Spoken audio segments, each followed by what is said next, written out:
On commence donc avec ce coup de filet des services antiterroristes en Meurthe-et-Moselle. 5 personnes ont été arrêtées et sont actuellement en garde à vue.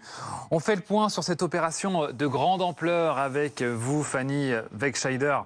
Fanny, que sait-on de cette affaire ? Eh bien, pour le moment, on en sait un peu plus sur ce qui s'est déroulé depuis cette interpellation. Elle a eu lieu hier matin. 5 interpellations, en réalité, qui ont eu lieu simultanément en Meurthe-et-Moselle, dans différentes communes, à Nancy, vous le disiez, mais aussi dans la banlieue de Nancy, à Vendeuvre ou encore à Toul. 5 interpellations, donc, qui ont été menées à la suite d'éléments jugés potentiellement inquiétants, qui ont été donc pilotés depuis Paris par le parquet national antiterroriste en collaboration avec la DGSI, la Direction générale de la sécurité intérieure, et également d'autres services, la SDAT notamment, la sous-direction du terrorisme. 5 interpellés donc qui sont en garde à vue dans ces locaux de Levallois-Perret. Ils ont été transférés en effet hier en région parisienne.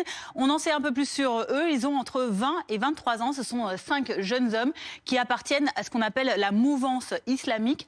Une enquête préliminaire a été ouverte par le parquet national antiterroriste pour association de malfaiteurs terroristes en vue donc de préparer un ou des crimes d'atteinte contre les personnes. Voilà ce qu'on sait pour le moment sur cette enquête qui démarre.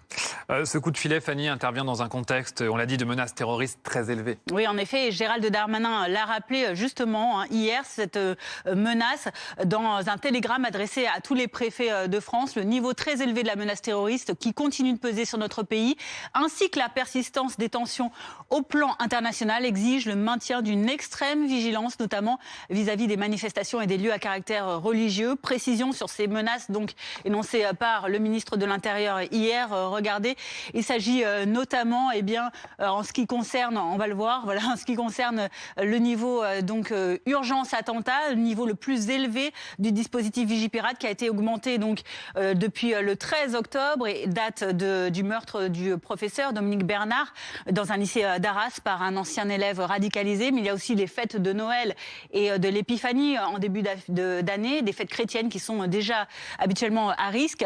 Il y a également le contexte international, la guerre entre Israël et le Hamas qui met une menace terroriste au niveau international au plus haut. Et puis évidemment, force est de constater qu'on intervient 5 ans après cette attaque terroriste survenue au marché de Noël de Strasbourg qui avait fait 5 morts et 11 blessés.